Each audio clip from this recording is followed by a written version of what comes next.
Good morning, I'm Craig DeGrelli. It's Wednesday, June 4th, 2025, and these are your Unbiased Updates. Elon Musk unloads. Just days after leaving Doge, his scathing take on Donald Trump's budget bill and the message he's sending to lawmakers who back it.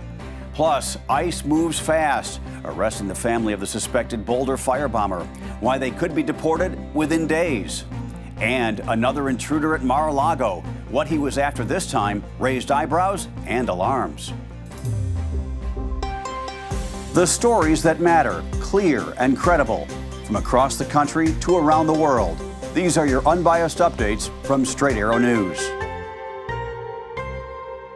Elon Musk is torching President Donald Trump's big, beautiful budget bill, calling it a pork-filled disaster.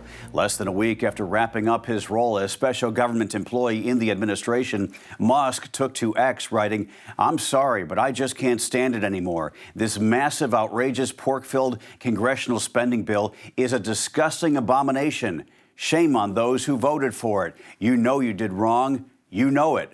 In a flurry of follow-up posts, Musk said Congress is making America bankrupt and called for voters to fire all politicians who betrayed the American people in 2026, referring to the midterm elections. Elon Musk already slammed the bill in a CBS interview last week, saying it undermines efforts by his Doge team to rein in government waste. The White House responding to Musk's continued criticism, defending the bill. Look, the president already knows where Elon Musk stood on this bill. It doesn't change the president's opinion. This is one big, beautiful bill, and he's sticking to it. Republican Senator Rand Paul, an outspoken critic of the bill as well, also piling on, posting that he and Musk have both seen the massive waste in government spending and warning that another $5 trillion in debt is a huge mistake. Paul claims 4 other senators agree with him, but did not name names. President Trump has not responded to Musk directly, but did take a swipe at Rand Paul on Truth Social, saying the senator doesn't understand the bill and loves voting no on everything. The family of the man accused in Sunday's firebomb attack in Boulder, Colorado, is in ICE custody this morning. Mohammed Soliman, an Egyptian national who overstayed a tourist visa, is accused of throwing Molotov cocktails at a pro-Israel rally, injuring 12 people, including an 88-year-old Holocaust survivor.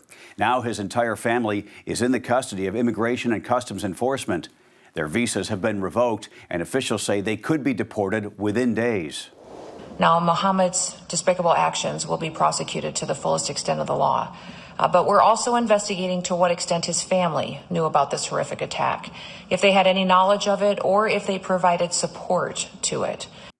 The attack happened during a weekly walk supporting Israeli hostages at a mall in Boulder. Witnesses say Soliman shouted, "Free Palestine," before lighting the explosives. He's due in federal court on Friday. The president's new tariffs on steel are now officially in effect. Signed yesterday, the order doubles tariffs on all metal imports into the United States, jumping from 25% to 50%. Donald Trump says the move will protect American steelmakers. Canada and Mexico, the biggest steel exporters to the U.S., will be hit hard. So will Brazil, South Korea, and several European suppliers. The U.K. is getting a temporary break. The 25% rate will stay in place while details of the new U.S. trade deal are finalized. Economists say impacts won't show up overnight, but they expect higher prices on cars, construction, and appliances in the months ahead. Just last week, the president went to Pennsylvania to announce the deal between Nippon Steel of Japan and U.S. Steel that he believes will revive the industry. A bridge linking Russia to occupied Crimea gets blown up, and Ukraine's special forces are taking credit. Watch this right here. Kaboom! A 12-mile Kerch bridge, a key supply route for Russian troops, was rocked by an underwater blast. Ukraine's security service posted video of the explosion, calling it a message. There's, quote, "no place for illegal Russia structures on our land." Meanwhile, Russia is advancing in the northeast, claiming a new village in Ukraine's Sumy region, now within striking range for drones. Military experts say it's part of Vladimir Putin's plan to build a buffer zone. And this comes just days after Ukraine's massive drone strike that took out nearly 1/3 of Moscow's strategic bomber fleet. Straight Arrow News reporter Ryan Robertson, host of Weapons and Warfare, breaks down what that means. Hey, good morning, Craig. In the aftermath of those Ukrainian strikes on Russian bombers, once military leaders around the world learned how Ukraine pulled it off, they were likely asking themselves, how would they stop a similar attack? Ukraine used dozens of small quadcopter-style drones to take out $7 billion worth of Russian military aircraft. Now, the attacks took place on 4 Russian bases, places where air defense systems and electronic warfare countermeasures were all likely active. They were just ineffective. Most legacy systems still in operation today were not made to track such small targets flying so low and slow, and perhaps the location of the bases so far from the front lines made Russia feel like this sort of attack would not be possible. And while many in the West may be cheering Ukraine's efforts, it's important to note the West should be cautious more than anything, because neither the US nor our allies have all the systems and infrastructure in place ourselves to prevent such an attack at all of the installations and facilities that could be targeted. In fact, in the United States, we'll probably need new legislation to fully deploy systems capable of countering such threats.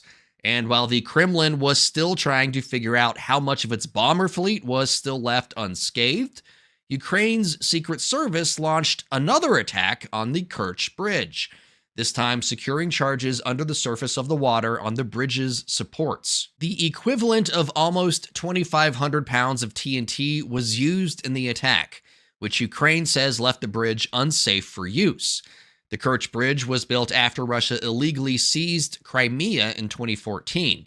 It's a main supply route for Russian troops and Russian tourists looking to vacation. It's still unclear what sort of impact either of the strikes will have on peace talks between Russia and Ukraine, but the impacts of the drone strikes on air defenses around the world will be felt for decades. New episodes of Weapons and Warfare drop every Wednesday on the Straight Arrow News app, our website, or wherever you get your podcasts. He scaled the wall at Mar-a-Lago to preach to President Trump and propose to his granddaughter.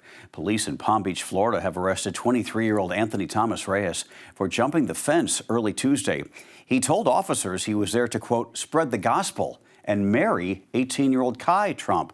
That's according to an arrest report obtained by the Palm Beach Daily News. He's now facing trespassing charges and is held on $50,000 bond this morning. A judge ordered Reyes to stay away from the Trump family, their properties, and any witnesses.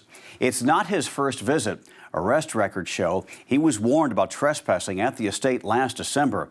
Donald Trump, by the way, was in Washington, D.C. at the time of this incident. Finally this morning, after 22 consecutive series losses, the Colorado Rockies are actually on a winning streak. They've won 2 in a row. In hockey, they call that a heater. Cue the Will Smith song, Welcome to Miami. The Rockies defeated the Miami Marlins 3-2 last night. They win the series over the Marlins with still one more game to play in South Florida. It's the first time the Rockies have gotten the better of the other team since mid-September of last year. Colorado is now 11-50 on the season. Hunter Goodman was the hitting star with a home run, and a guy named Brenton Doyle made a running catch at the wall to end the game. The Rockies win. Hey, you got to start somewhere, right? They've already fired the manager. By the way, if you've never been to Denver to watch a baseball game, I highly recommend going. This is me in 2016 at Coors Field. They've got a train that takes you right to the ballpark, and for scenery, hey, you've got the Rocky Mountains to gaze at for hours on end. I love it out there. And by the way, it's like a 45-minute flight from here in Omaha out to Denver. Easy peasy. Those are your unbiased updates for this Wednesday. We'll see you back here tomorrow. For all of us here at Straight Arrow News, I'm Craig DeGrelli. Have a great day.